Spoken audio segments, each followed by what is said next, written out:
Welcome to Trending in Education. This is Mike Palmer. I wanted to introduce you to a very special episode. We're dropping right as we head down to Austin for South by Southwest EDU on Monday, March 7th. If you happen to be at that conference, definitely stop by the podcast stage at 11 a.m. local time. And I'll be doing a panel with Terri Givens, Dan Harrison, and Tarlin Ray. This episode is going to feature conversations and episodes I've done with each of them in recent years. It's a nice episode to set us up for what we hope will be a fantastic panel. I'm really excited to get down to Austin again and get back out into the swing of the conference experience. Hopefully a little serendipity and some insight along the way. That's coming next. But for now, let's listen a little bit to conversations with Tarlin, Dan, and Terri. Thanks as always for listening.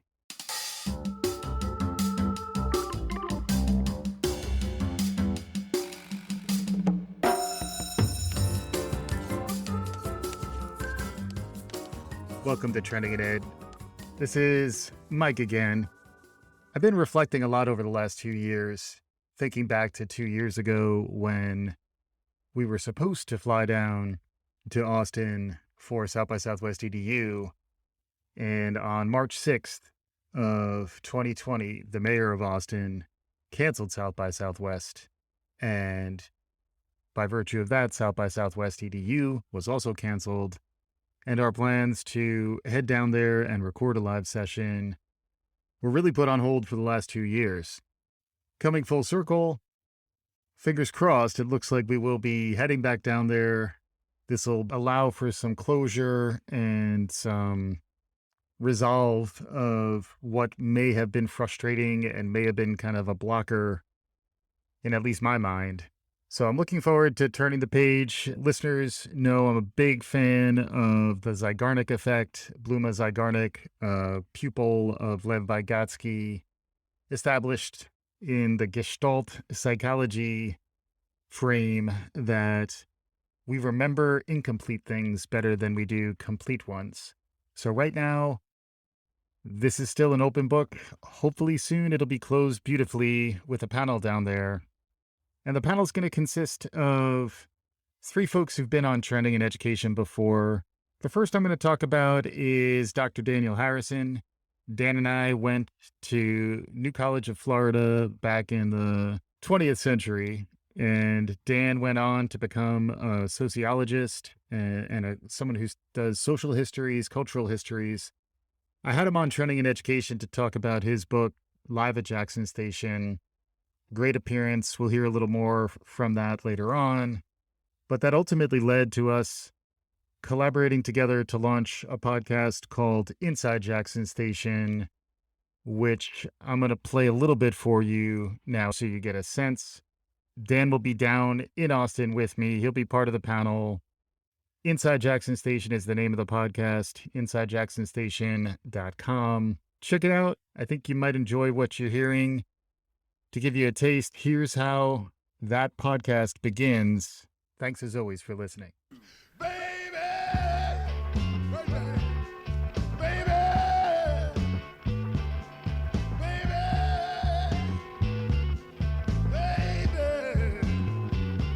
Welcome to Inside Jackson Station, the podcast that takes you inside the legendary South Carolina blues bar. That's Nappy Brown singing with Bob Margolin on guitar. You'll hear more from Bob later on when he's interviewed. To begin, let's listen a bit to what it sounded like to be at Jackson Station on a night when Nappy Brown was singing and Bob Margolin was playing guitar.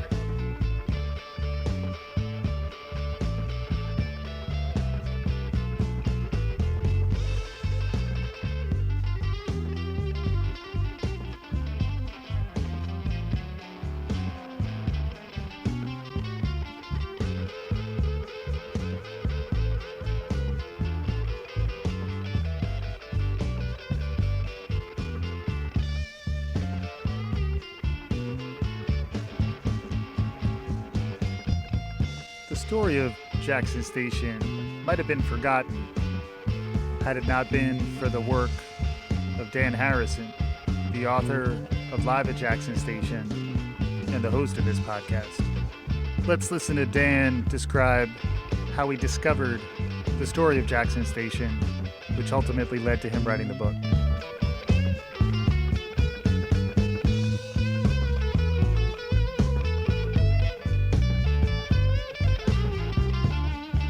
And then I migrated down to South Carolina. And after a one-year stint at Furman University, I've been at Lander University, which is in Greenwood, South Carolina, for the last 16 years or so. I'm a professor of sociology here, and also have been doing a number of research projects over the years. In 2014, I started my second book project, which is Live at Jackson Station, which focuses in on this blues bar in the South Carolina upstate, in a little town called Hodges, South Carolina. And this bar was housed in an old railroad depot that had been built in 1870. And it was owned by this guy named Gerald Jackson and his boyfriend, Steve Bryant, and then also Gerald's mother, Elizabeth Jackson. So that in and of itself is kind of interesting because you have two gay guys in the upstate South Carolina. And this was 1975 is when this blues bar opened for the first time. In the early 80s, they started having amazing music shows there. And your listeners has probably heard about a jam band called Widespread Panic, which is one of the biggest kind of musical acts still around today. And they came over from Athens, Georgia. And when they were, very young and just starting out, and they played 9 shows at Jackson Station over the years. And they were very welcomed by Gerald and Steve, and they really appreciated the family vibe of Jackson Station, the tolerant nature of the place, the diversity of the place. Jackson Station was the only late night club in the area. And so people would come from miles around. They would drive up from Charleston. They would come down from Charlotte. They would come down from Greenville across from Athens and up from Augusta and so on and so forth. And they would party there and drink and listen to live music until about 5 o'clock in the morning. You'll hear a lot of people talk about the late night hours at Jackson Station. It's part of what made the place so amazing. We'll listen now a bit more to Nappy Brown and Bob Margolin playing B.B. King's 3 O'Clock Blues, get a sense of that late night feel before picking back up with Dan. Now it is 3 o'clock in the morning, and I haven't even closed my eyes.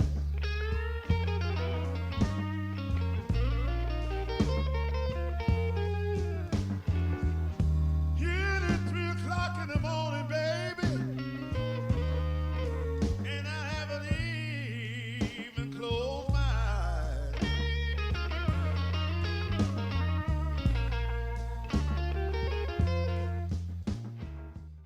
We're going to pick up again now with Dan's story.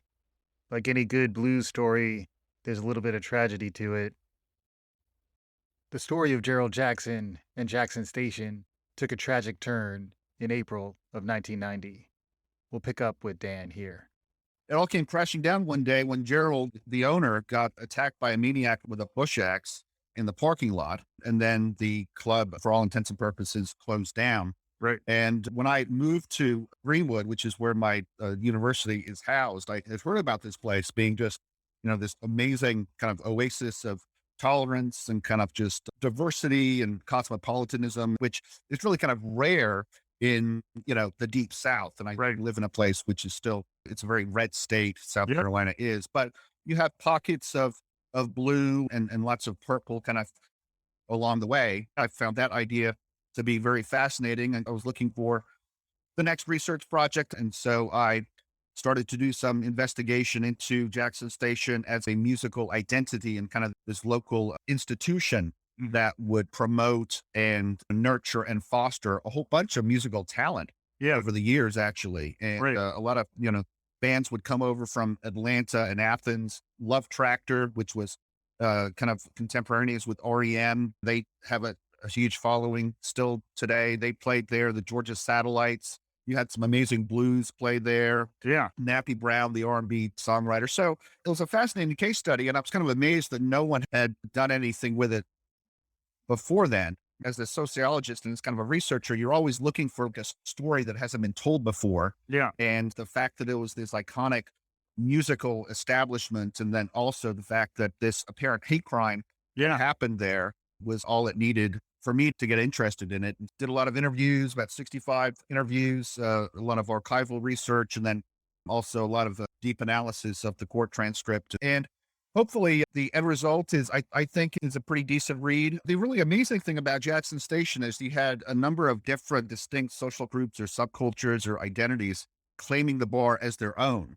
And so the place was known for being a biker bar. And so you'd have beefy biker guys show up. You'd have 10 or 12 motorcycles, parked out front. But it was also known as a gay bar. Not completely, not always as a gay bar, but Yeah. gay people were welcome there. It had gay owners and so on and so forth. And so the gay and lesbian crowd adopted it as their own.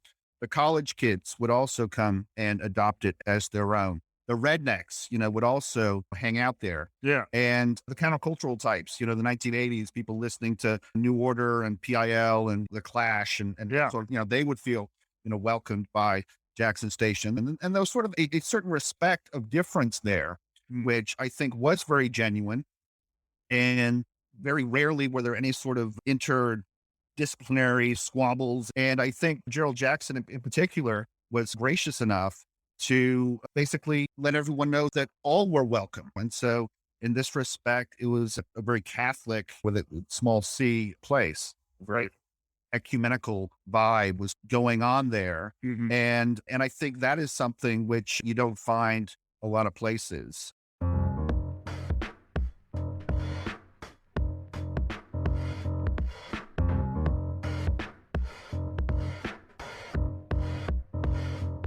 This is Mike again. I'm a big fan of the Ethel Merman quote, "It's better to sing one song too few than one song too many." So hopefully that was just enough of a taste of Inside Jackson Station. Check out the original episode, my interview with Dan from about a year ago.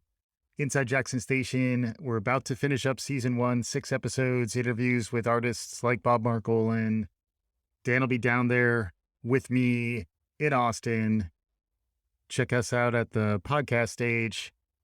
Also joining us down there will be Terri Givens. Terri has been a regular guest on Trending in Education many different times. She's a political science professor now at McGill University.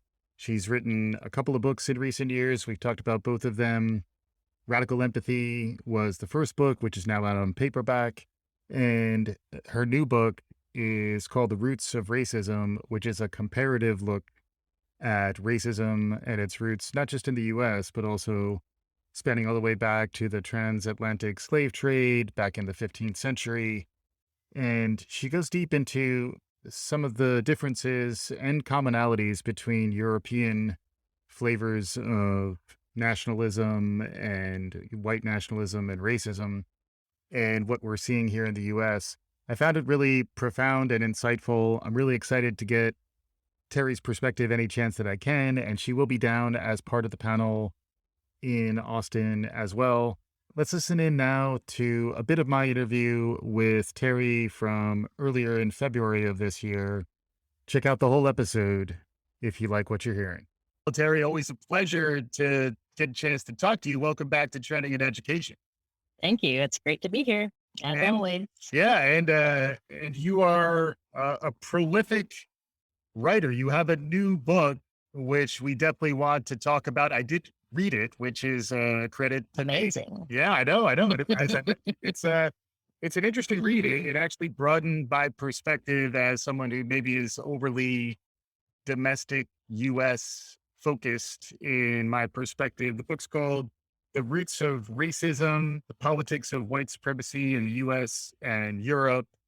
It's really spanning the Atlantic and spanning a really wide range of history, going all the way back to the 15th century, I believe, and then Yes. covering some of the critical periods in our history right up through George Floyd and summer of 2020, Black Lives Matter. So was also really great in that it's not a pre-pandemic zeitgeist. At the end of it, you're capturing more where we really are right now. It's relatively hot off the presses, but we definitely wanted to talk a little bit about that. Any high level ways to understand that book? Because the other book that you wrote that went out last year is Radical Empathy.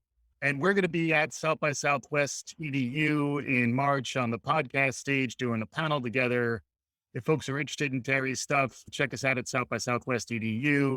The books are Radical Empathy and The Roots of Racism. We'll probably be talking more about the transatlantic, broader global perspective about race, which is what I really got out of the new book, which was really a bit of a revelation for me. So I wanted to spend a little time on that. Can you just catch our listeners up on who you are and what led you to write maybe the most recent book? Yep. So I'm a political scientist and I recently joined McGill University. And my research over the years really led up to this point. I started out studying anti-immigrant parties in Europe, the Front National and the Republikaner in Germany, and so on. And so my first book was Voting Radical Right in Western Europe. And that book really came at an interesting time in Europe because at the same time that the far right Austrian Freedom Party was coming into power in Austria, in response to that, the EU passed a racial equality directive and then led up to another book project that came out in 2014 called Legislating Equality. Part of the problem is when I was studying these issues back in the late 90s, everybody in Europe, except the UK, of course, would say, oh, well, race isn't an issue here. We don't have any problems. So, but then they went and passed the racial equality directive in 2000. So it was like, well, really, it isn't. But I've also seen this divide within political science of people who study the US and people who study other countries. And when I was doing this work back in the late 90s, early 2000s, I can count on one hand the number of us, especially people from Black or minority backgrounds who are doing this work in Europe. And obviously there are people in the UK and other people in Europe doing some of this work, but it was not, even remotely mainstream. I mean, my books were well received, but I feel like I've been forging this path throughout my career. And, even studying immigration politics beyond the US wasn't, just in general, wasn't a topic that a lot of people were looking at back then. The American Political Science Association, it's only been in the last 10 years or so that they started a section on the politics of immigration. Yeah. And so there's been this void in the literature that has not pulled all these pieces together. And you have to have an understanding of US politics and history and European politics in order to make this connection. And that's what I've been doing over the last few years and in writing this book, is saying, look, these ideas, and I'm really pulling together a bunch of work by other people, right? It's my own research over the last 20 years, but it's also, here's what, Bob Vitalis and Jessica Priest and, all these other, people, Michael Hanchard, all these people. So it's coming from my academic perspective, but I think it's very accessible in the sense that I'm really trying to say we need to have a more comparative approach to the study of race, because these ideas didn't come from just anywhere. Right. They go back to the 15th century and the development of the slave trade. And then what happened after Reconstruction and what happened with immigration.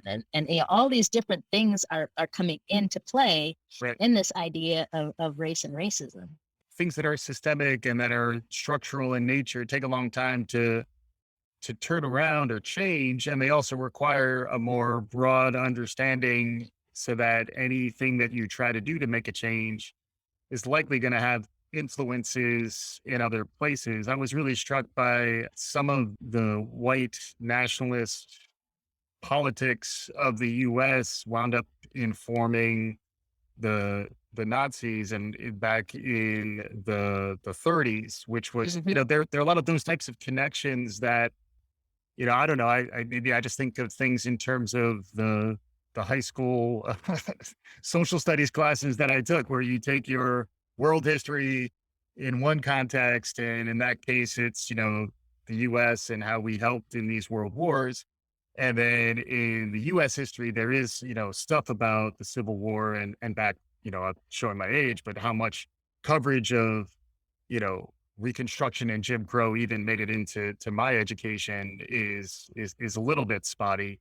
But it was really useful, I think, for that way for me, where I feel like I can speak with more confidence now about how some of the things that I know on a more local, domestic level are connected to things that are happening around the world. And that is something that you do get into here as well, where, as much as we might look at the Trump presidency and, what happened on January 6th and, what's going on nowadays politically in the US as, a once in a lifetime phenomenon.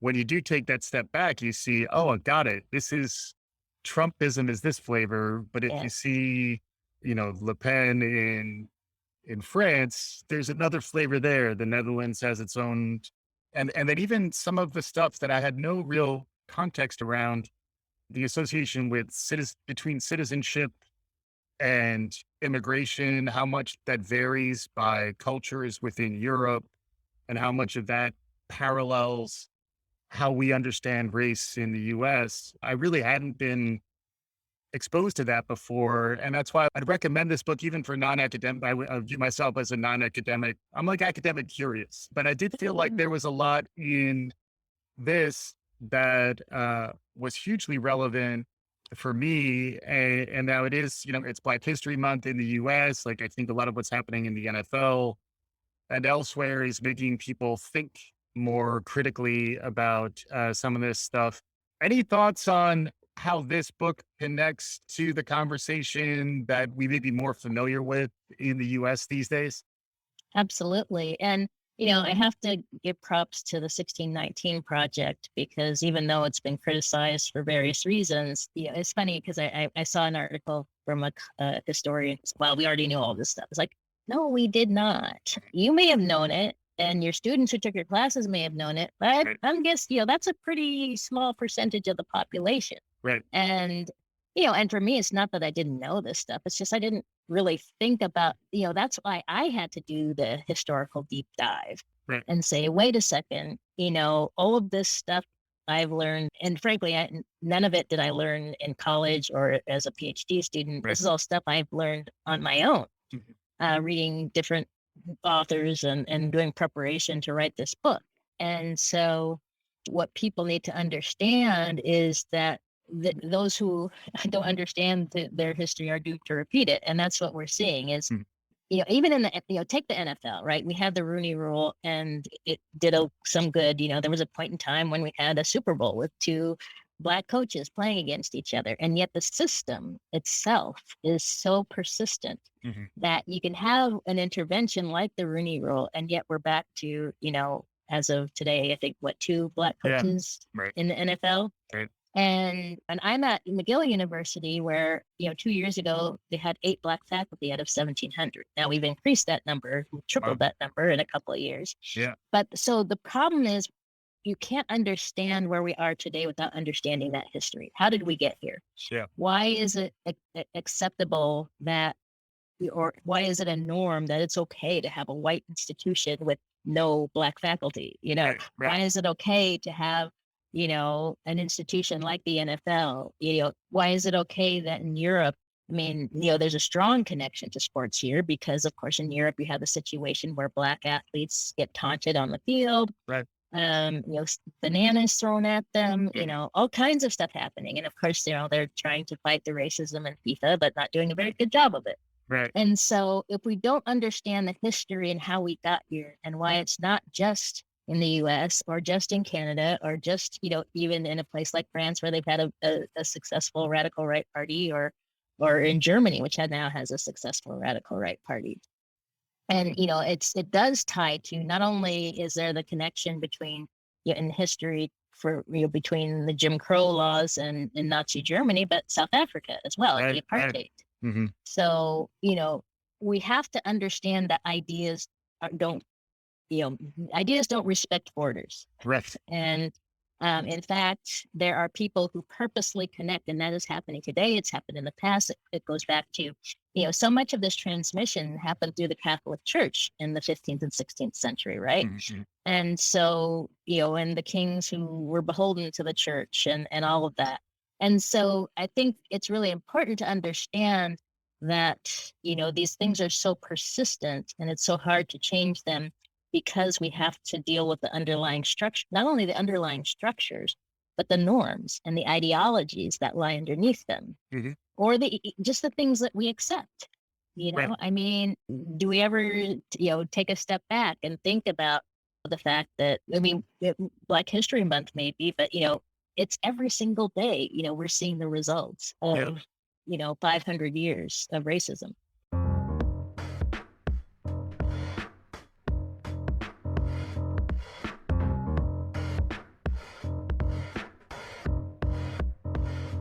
This is Mike again. As you can see, conversations with Terri are always thought-provoking. I always feel like I come away a better person, learn a little bit along the way, and particularly in her book, Radical Empathy, she talks about pushing yourself to do the emotional work and to share your own vulnerability and lead in that way. Terri's a real inspiration. Excited to get her perspectives on what's new and emerging in the world around us down in Austin. And then last but not least, down in Austin, I'll also be joined by Tarlin Ray, who is my co-host for the Running It Back podcast, which we launched back in the summer of 2020. Tarlin had been on Trending in Education many times over the years, talking about workforce engagement and generational zeitgeists. Lots of interesting topics.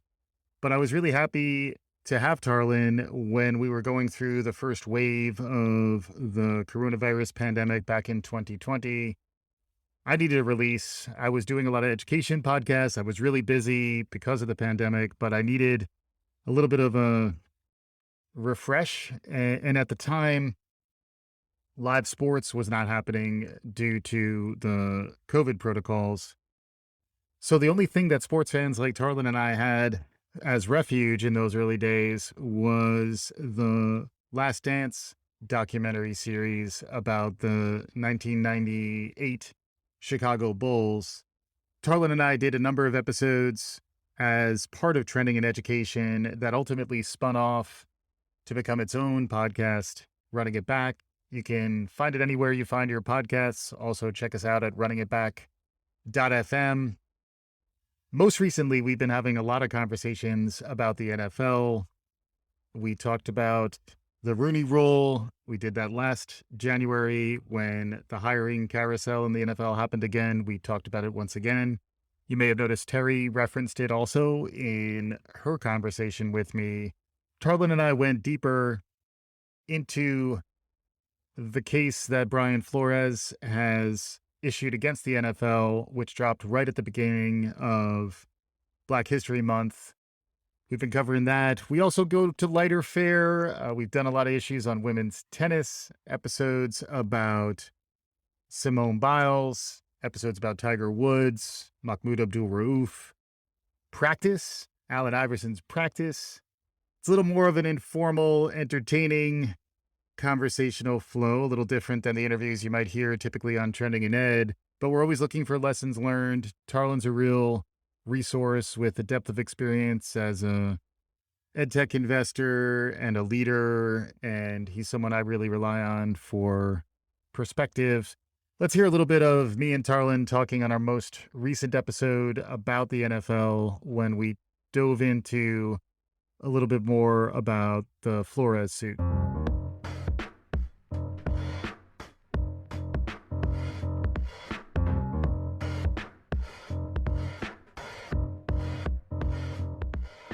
Normally, we're very collegial, but I'm a little now spicy. Nice. That's how I'm doing. Good, good. On the Scoville chili pepper index, you're get towards the warmer, the warmer temperatures. Spicy hot. It's not even like a temperature. It's just spicy. Speaking of spicy, you were talking NBA. This episode's going to launch right in the midst of the Super Bowl hangover. So the Super Bowl will be in our rearview mirror by the time folks are hearing this. For us, it's about to happen. So there is the NFL going on. There will be a game tomorrow. It'll be in the past, in the future. It's very exciting. The Bengals are playing the Rams. Who knows? There'll be commercials. Oh my God, those commercials, Tarlin. There'll be a game. Yeah. It probably will be something we won't cover. And We have then enough people talking about it. And then people will be thinking more about James Harden's hammy and Kyrie's, how much he's saging up the locker room, and whether Ben Simmons, his adenoids get activated. Who knows? What's KD going to be doing? That's next weekend. That's the All-Star extravaganza coming on the horizon of the NBA. But right in the middle of that, sandwiched between your NFL hangover and your NBA All-Star weekend, we're running it back. And we're running it back to the NFL coaching situation. Brian Flores. Our previous episode, we talked about the NFL had a black head coach problem. I think that was borne out, and that was released the same day that Brian Flores sued the NFL in a class action suit, which Tarlin has read and may have open in front of him in the event that he needs to reference it. We wanted to follow up on the NFL coaching situation. A lot has happened. People have been hired even, because when we recorded this just a couple weeks ago, the lone man standing, I referred to him as the Highlander, although I think that analogy actually breaks down if you think about it. But that's not important. What's important is we were looking at this for a while. We talked about the Rooney Rule for a while. But like a ton has happened. You've read through the Flores suit. Shout out to Lou Moore and the Black Athlete podcast was connecting Brian Flores to Curt Flood, which I think is an interesting angle to run it back to that history and try to think about what he's doing for NFL head coaches and what's going to happen on that front. Lots of lessons learned. Can you catch our listeners up? Some of our listeners are maybe not as deeply ensconced in the tribulations of NFL front offices. You, however, you've done some of that prep, right? You've done a little bit of something here.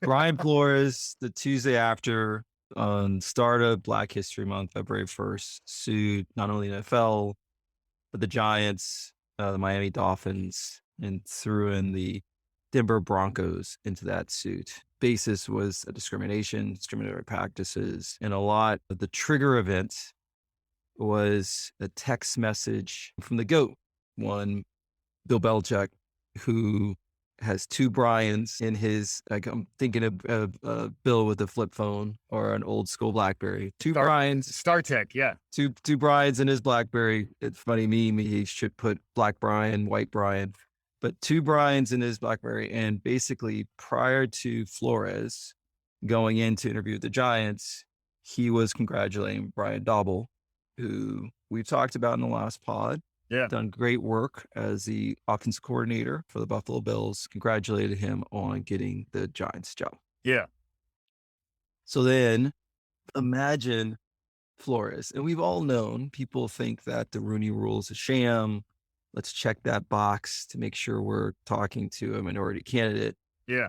The night before, what is this big interview? And he's getting pumped up by members in the Giants organization because they bring in a new general manager and they're saying, we hope this all goes well. He has to then sit through an interview the next day, right, knowing that he's not the guy. Mm-hmm. So Brian Flores, we talked about, I was upset the last pod, and my friends were poking me a little bit because they could feel that I was a little upset, but they wanted me to show it and be a little more overt about it, that you just don't fire a winner. And now Brian Flores, not only is he someone who should have never got fired, and it was interesting, and we'll talk about in his lawsuit, the number of times that a winning coach has been fired, but he's done something which most would never do, which is potentially ruined his opportunity to ever coach in the NFL again by suing NFL and particular teams. Because we know how close-knit the 32 team owners are. Right. You protect the shield. Totally. And the most recent example of someone being ostracized was Colin Kaepernick. So it was a stunning moment on February 1st, start of Black History Month, for the Flores suit to drop. Super brave by Flores.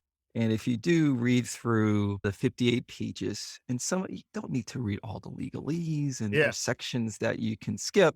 You could read the Belichick texts at least. The Belichick, and there's great pictures in there also. So not a lot of lawsuits have pictures. Right. It is Is there a podcast? There isn't. You cannot read this, but it's not, when you read it, you're not surprised. And he is literally just bringing a lot of what's happening in NFL to light. Mm-hmm. Yeah. So yeah. And that's why I was saying running it back. We've talked a little bit about Kurt Flood historically, but I do think this is a time to make that connection back in history where folks may not remember Kurt Flood, who was a all-star center fielder for the Cardinals in the 1960s into the early 70s, who wound up suing Major League Baseball to question the rights of owners to their players' contracts and the ability of the player to actually ultimately become a free agent. Interestingly, his career suffered. He was blacklisted to a large extent afterwards, not to mention the psychological trauma he went through. He was never really the same baseball player again. I think there's more upside for Flores in his future, but it is an interesting analogy, and it is a way in which movements do change things, is that the whistleblower or the first person to move does so to their own detriment, but ultimately in service of something more. And that's where I do think Brian Flores as a figure is someone we're going to continue to get to know better.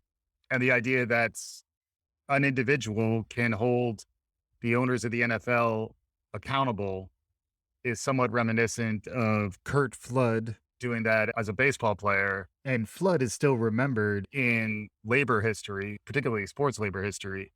But the idea of fair practices when engaging with a large, powerful organization, that is really what we're talking about. So we'll include a link to Wikipedia where you can read up on Kurt Flood, just like I have. Coming from the law, just some interesting things that, and you don't want to ever have a lawsuit come out like this, but some of the digging that we were trying to do for the last pod is just here's some facts. Rooney Rule, in the last 20 years since it was instituted, there have been 129 vacancies and 15 have gone to Black candidates. That's a little over 10%.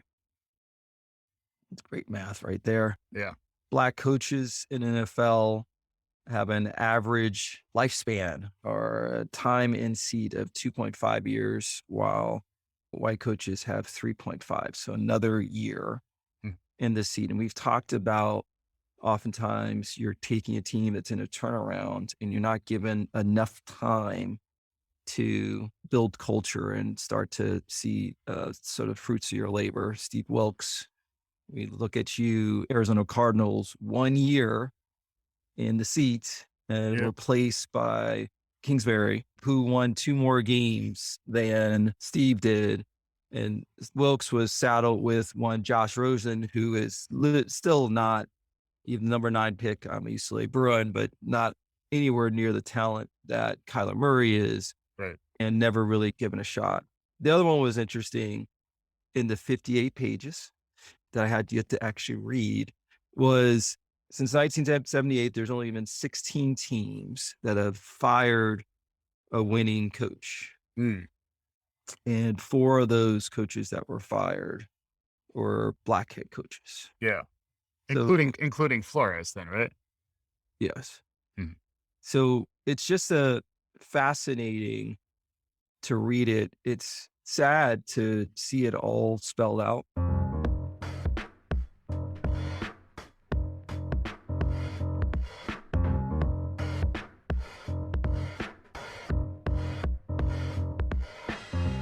This is Mike one last time.